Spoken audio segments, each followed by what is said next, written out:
The new era of competitive Pokemon is almost upon us. On December 1st, the rank ladder will open up for the first time in Pokemon Scarlet and Violet, and we'll slowly start to see a metagame develop.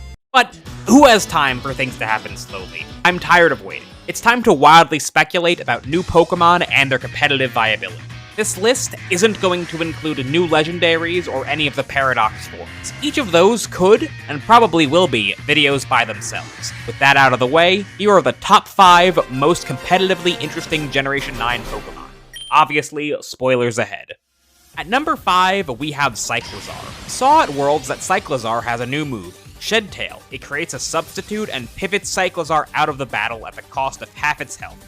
At the time, this seemed like a very big cost. But it turns out Cyclazar has Regenerator, which means Cyclazar will heal 33% of its health back every time it switches out.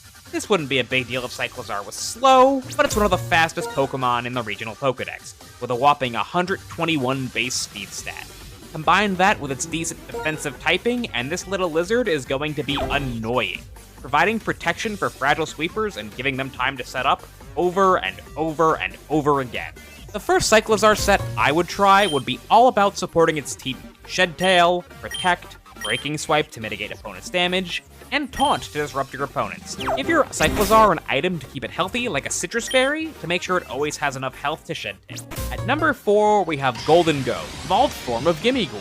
Goldengo has a strong defensive typing, Ghost and Steel, an incredible 133 special attack stat, and some pretty dang good bulk too. Signature ability, good as gold, protects it from opponent's status moves like Thunder Wave, Taunt, or Encore, so you know it'll be able to do its thing without much disruption. I recommend running a moveset of Make It Rain, its new signature move, and 120 base power special steel attack that lowers your special attack stat, Shadow Ball, Protect, plus a coverage move like Dazzling Gleam or Thunderbolt.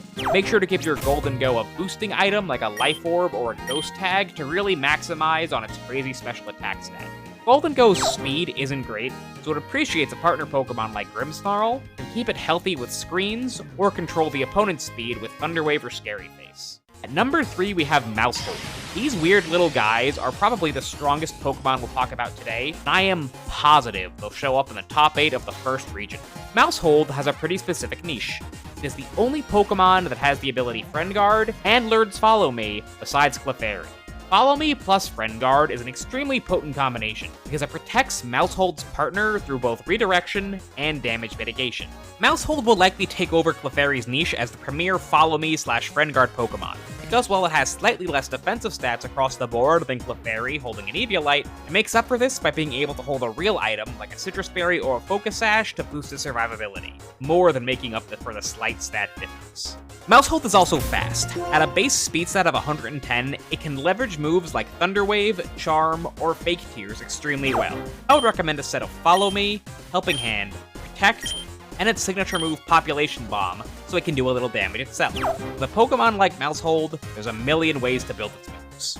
At number 2, we have Palmot. This generation's Pikachu clone has an extremely unique move, Revival Blessing, a move that restores a fainted Pokemon to half HP in the middle of the battle. Before now, this has never been possible in a competitive battle. Even though Palmot doesn't have a great base stat total, it'll be really interesting to see if this powerful, unique move is enough for it to see play. Personally, my gut tells me it won't, but it's such a strong thing to be able to do in concept that I absolutely can't say for sure.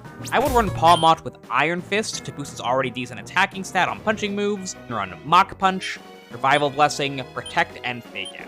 I would give Palmot a Focus Sash to make sure it stays around long enough to get at least one Revival Blessing off. Before we get to number 1, consider subscribing. Approximately 1% of my viewers are subscribed, and I'd really like to change that. And at number 1, we have the Pokemon I'm the most excited to play with going to Scarlet and Violet, the Dunsparce. Wait, don't click off the video, let me explain. The Dunsparce gets Serene Grace, an ability that doubles the odds of secondary effects happening on moves. And it gets Rock Slide, a move infamous for its incredibly frustrating 30% chance to flinch that hits both enemy Pokemon. Serene Grace, that goes up to a whopping 60% on each of your opponent's Pokemon. If you can get the Dunsparce to move before your opponent's Pokemon, like say, in Trick Room, you can put yourself in a really oppressive, powerful position.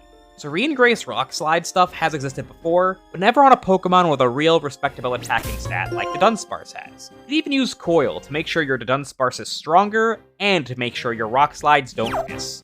Onto Dunsparce, I would recommend Rock Slide, Coil, Protect, and its new signature move, Hyper Drill, 100 base power, physical normal type move that ignores Protect. I would give it an item like Citrus Berry to make sure the Dunsparce stays alive to pull off its gimmick. There you have it, the 5 most interesting new Pokemon in Scarlet and Violet. What new guys are you excited about? Let me know in the comments.